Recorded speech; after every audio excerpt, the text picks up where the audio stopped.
स्वागत है बच्चों आपके अपने चैनल लर्न पंजाब में। आज हम पढ़ने वाले हैं आपका बहुत ही महत्वपूर्ण अध्याय।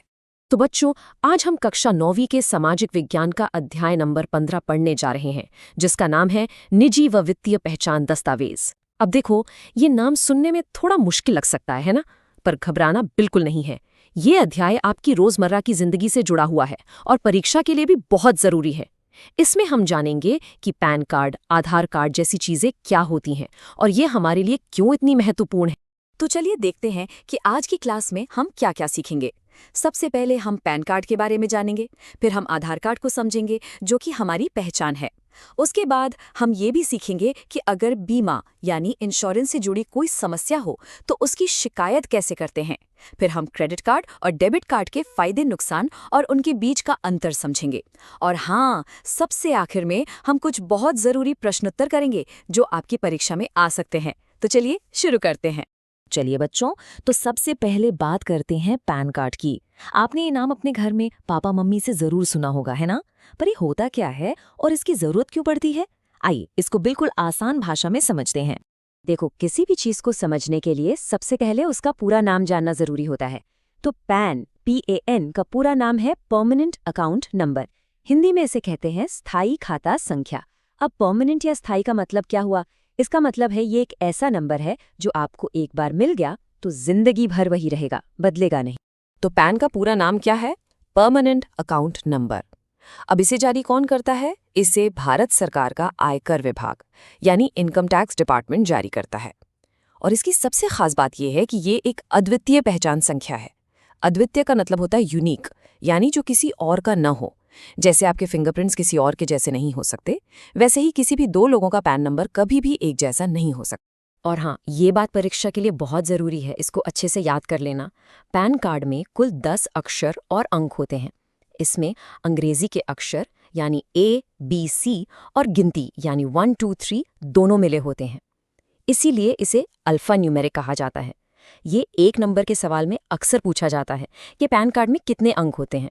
तो याद रखना 10। अच्छा, अब सवाल यह है कि इसकी ज़रूरत पड़ती कहाँ है? तो देखो बच्चों, जितने भी पैसों से जुड़े बड़े काम होते हैं वहाँ पैन कार्ड ज़रूरी है। जैसे अगर कोई घर, दुकान या ज़मीन खरीदनी या बेचनी हो तो पैन कार्ड चाहिए। कोई गाड़ी जैसे कार या बाइक खरीदनी या बेचनी हो तब भी ये ज़रूरी है। अगर आप बैंक में एक ही बार में 50,000 रुपये से ज़्यादा जमा करने जाते हैं तो भी बैंक वाले आपसे पैन नंबर मांगेंगे। और जो लोग सरकार को टैक्स देते हैं उनके लिए तो ये सबसे ज़रूरी दस्तावेज है। तो पैन कार्ड को हमने समझा जो खास तौर पर पैसों के लेन देन के लिए होता है। अब हम एक और बहुत ही ज़रूरी दस्तावेज की बात करेंगे जो आजकल हर जगह हमारी पहचान बन गया है। जी हाँ, आधार कार्ड। चलिए देखते हैं कि ये पैन कार्ड से कैसे अलग है और इसके क्या क्या फायदे हैं। आधार कार्ड में 12 अंक होते हैं। याद है पैन में कितने थे? 10। आधार में 12 होते हैं। इसे जो संस्था जारी करती है उसका नाम है UIDAI। आधार की सबसे खास बात है आपकी बायोमेट्रिक जानकारी। अब ये बायोमेट्रिक क्या होता है? इसका मतलब है आपके शरीर से जुड़ी जानकारी जो सिर्फ आपकी है, जैसे आपकी फोटो, आपकी 10 उंगलियों के निशान और आपकी आंखों की पुतलियों का स्कैन। यही जानकारी आधार को एक बहुत ही पक्का पहचान पत्र बनाती है। अब इसके फायदे क्या हैं? आधार की वजह से सरकार को गरीबों तक मदद पहुंचाने में आसानी होती है। आपको कोई भी सरकारी या प्राइवेट काम हो, जैसे नया मोबाइल सिम लेना है, तो आधार से तुरंत आपकी पहचान हो जाती है। जब आप बैंक में खाता खुलवाने जाते हैं या पासपोर्ट या ड्राइविंग लाइसेंस के लिए अप्लाई करते हैं तो ये पहचान के सबूत के तौर पर काम आता है। और भगवान ना करे कभी कोई बाढ़ या भूकंप जैसी मुसीबत आ जाए तो उस समय लोगों की पहचान करने में भी ये बहुत मदद करता है। अच्छा बच्चों, अपनी पहचान और पैसों से जुड़े दस्तावेजों के बारे में जानना तो जरूरी है ही, लेकिन ये भी जानना जरूरी है कि अगर इन सेवाओं में कोई दिक्कत आए तो क्या करें। सोचो, आपने कोई बीमा यानी इंश्योरेंस करवाया और कंपनी आपकी बात नहीं सुन रही या आपको परेशान कर रही है, तो ऐसी हालत में आपको चुप नहीं बैठना है। शिकायत करना आपका अधिकार है। चलिए इसकी प्रक्रिया को समझते हैं। इसकी एक सीधी सादी प्रक्रिया है, ध्यान से समझना। पहला कदम, सबसे पहले अपनी शिकायत लिखित में उसी बीमा कंपनी को दीजिए जिससे आपको समस्या है। अगर वहां से कोई ठीक जवाब नहीं मिलता तो फिर दूसरा कदम उठाइए। दूसरा कदम, IRDAI में शिकायत करें। अब ये IRDAI क्या है? ये बीमा कंपनियों की निगरानी करने वाली सबसे बड़ी सरकारी संस्था है। जैसे स्कूल में सभी टीचर के ऊपर प्रिंसिपल होते हैं, वैसे ही सभी बीमा कंपनियों के ऊपर IRDAI है। वहां शिकायत करने के बाद 2 हफ्ते इंतजार करें। अगर फिर भी आपकी समस्या का हल ना निकले तो तीसरा और आखिरी कदम है उपभोक्ता विभाग यानी कंज्यूमर फोरम, जहां आप अपने हक के लिए लड़ सकते हैं। बच्चों, अब हम कुछ ऐसी चीजों के बारे में बात करेंगे जिनका इस्तेमाल हम खरीदारी के लिए करते हैं। इसमें सबसे पहले आता है क्रेडिट कार्ड। हम इसके फायदे और नुकसान यानी लाभ और हानि दोनों को बहुत ध्यान से समझेंगे। क्रेडिट कार्ड का सबसे बड़ा फायदा तो ये है कि आप बिना जेब में कैश रखे भी खरीदारी कर सकते हैं। आप ऑनलाइन कुछ भी मंगवा सकते हैं और अगर कोई महंगी चीज खरीदनी है जैसे फ्रिज या टीवी तो उसका पैसा आसान मासिक किश्तों में, जिसे ईएमआई कहते हैं, चुका सकते हैं। इससे आपके सारे खर्च का हिसाब भी रहता है। और तो और कई बार फ्लाइट की टिकट या होटल बुक करने पर अच्छी खासी छूट भी मिल जाती है। लेकिन बच्चों, जहां फायदे हैं वहां नुकसान भी हैं और इन्हें समझना बहुत जरूरी है। क्रेडिट कार्ड से फिजूल खर्ची बढ़ जाती है, मतलब हम वो चीजें भी खरीद लेते हैं जिनकी हमें जरूरत नहीं होती। और सबसे बड़ी बात, अगर आपने समय पर बिल नहीं चुकाया तो उधार लिए गए पैसे पर जो ब्याज लगता है वो बहुत बहुत ज्यादा होता है। अगर आपका कार्ड कहीं खो गया तो कोई उसका गलत इस्तेमाल कर सकता है और ऑनलाइन शॉपिंग करते समय आपकी निजी जानकारी लीक होने का खतरा भी बना रहता है।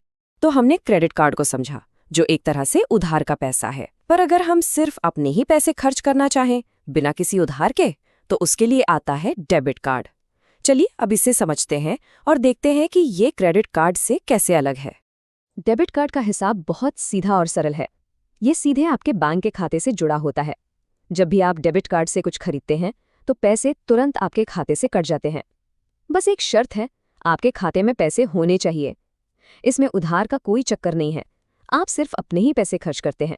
तो चलिए इन दोनों के बीच का सबसे बड़ा अंतर एक बार फिर से साफ साफ समझ लेते हैं। और हाँ, ये परीक्षा के लिए बहुत ही जरूरी सवाल है। क्रेडिट कार्ड का मतलब है उधार पर खरीदारी, जिसका बिल आपको बाद में चुकाना पड़ता है और अगर देर हुई तो ब्याज भी लगता है।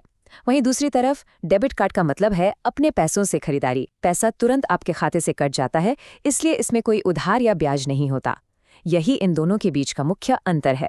चलिए, अब तक हमने पूरा अध्याय अच्छे से समझ लिया है। अब हम कुछ ऐसे सवालों का अभ्यास करेंगे जो आपकी परीक्षा में अक्सर पूछे जाते हैं। पहला प्रश्न है, पैन कार्ड क्या है और इसका उपयोग क्यों किया जाता है? देखो, इसका उत्तर लिखने का सबसे अच्छा तरीका है कि आप इसे 2 हिस्सों में लिखें। पहले हिस्से में आप पैन कार्ड के बारे में बताएंगे कि पैन का पूरा नाम स्थायी खाता संख्या है, यह आयकर विभाग जारी करता है और इसमें 10 अंक होते हैं। फिर दूसरे हिस्से में आप इसके उपयोग को पॉइंट्स बनाकर लिखेंगे, जैसे 1 वित्तीय लेन देन के लिए, 2 संपत्ति खरीदने बेचने के लिए और 3 टैक्स भरने के लिए। ऐसे लिखने से आपको पूरे नंबर मिलेंगे। अगला बहुत ही महत्वपूर्ण प्रश्न है, क्रेडिट कार्ड और डेबिट कार्ड में मुख्य अंतर क्या है? इस सवाल का जवाब देने के लिए आप बीच में एक लाइन खींचकर दोनों की तुलना कर सकते हैं। एक तरफ लिखिए क्रेडिट कार्ड, दूसरी तरफ डेबिट कार्ड, फिर पॉइंट्स में अंतर बताइए। पहला पॉइंट, क्रेडिट कार्ड उधार की सुविधा है, डेबिट कार्ड अपने पैसों की। दूसरा पॉइंट, क्रेडिट कार्ड में बिल का भुगतान बाद में होता है, डेबिट कार्ड में पैसा तुरंत कटता है। तीसरा पॉइंट, क्रेडिट कार्ड पर ब्याज लग सकता है, डेबिट कार्ड पर कोई ब्याज नहीं होता।